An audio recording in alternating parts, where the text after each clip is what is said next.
Good afternoon, dear colleagues and friends. It is my great pleasure to welcome you all to this conference on pension and employment and what kind of gender differences there exist. Welcome our speakers, welcome participants here, as well as those who are following the live streaming. My name is Susan Kuivalainen, and I will be chairing the first two sessions. I work here at the Finnish Center for Pensions as the head of research. I'm really happy to see so many of you here and delighted that this conference has attended this much of interest. This is of course due to our excellent speakers and to the topic. Gender differences in employment and pensions are presently widely discussed all over. Recently, international organizations such as OECD and EU have emphasized the need to tackle gender inequality in old age income. The issue has drawn quite a lot of attention in Finland as well, particularly in the light of family-related care leaves. Well, although the issue is topical at the moment, it is certainly not the new one. Scholars have analyzed gender differences for decades, and the feminization of poverty was taken up by Diana Pearce 40 years ago. This Half Day conference, organized by the Finnish Center for Pensions, will gather timely analyses on gender differences in employment and pensions.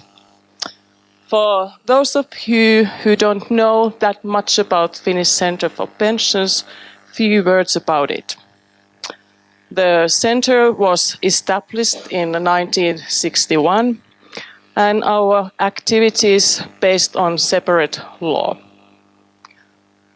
One of our statutory assignments is to carry out high-quality research to support decision making.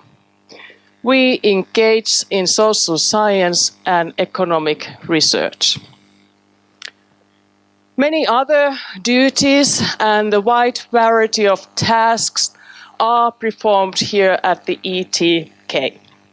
And the house is full of pension expertise. When you need information about earnings-related pensions, turn to us, and I promise we'll do our best and find you answers. So, the theme of the conference is gender differences in employment and pensions. Pension income or income in the old age reflect the accumulated lifetime labor market status and labor income. The pension is thus like a mirror, reflecting and replicating one's financial situation over the life course. When a woman is looking at this mirror, she usually sees lower labor market participation and shorter working career, while men observe longer working career and higher employment rates. More so, women notice more career interruptions and more family-related care leaves. Men, on contrary, witness less breaks due to family care and more stable career. Further, women see more often themselves in part-time work, while men witness more overtime. Women see themselves working more often in low-paid jobs, while men find themselves more often in the higher positions with better pay. All these things, among other things, lead to wide gender differences in the average lifetime earnings and pensions. This seminar deals with these issues.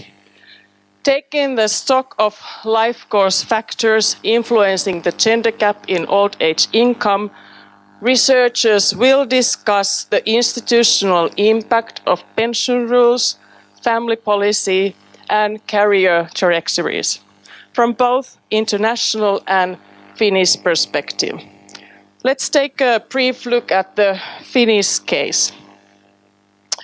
The average pension of women in 2017 in Finland was a little bit less than 1,500 euros a month, while men had the pension close to 1,900 euros a month. Although the gender gap in Finland is below the EU average, it is still significant, a bit over 21%. Since the pension rules are the same for both genders, the gender differences stem from differences in the length of working life and the earnings. In Finland, the gender gap in wages is very wide.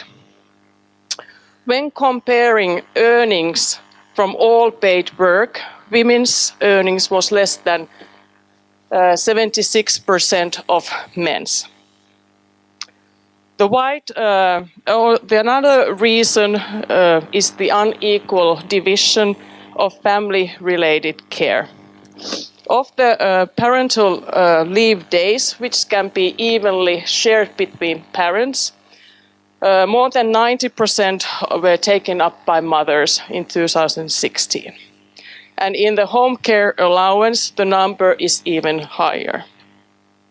About 10 years ago, the share of parental leave days used by mothers was over 93%.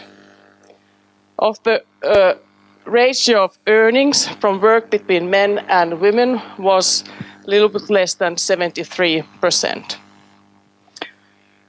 Although we observe here some narrowing gender differences, the gender gap in pension has remained pretty much the same. In 2008, the gap was 0.5 percentage point lower than it is today. Since pension is the long-term benefit that occurs over decades, the changes take place very, very slow. And with things remaining unchanged, it will take many decades before the gender gap is abolished. Or perhaps something could be done, and this is one of the key questions that will be discussed today. We have a very interesting afternoon ahead of us, but also quite intensive. As we are all working in order to sort of prolong the working careers, I propose that after each presentation, we stand up, thank the presentators as standing up, and perhaps sort of stretch a little bit our legs.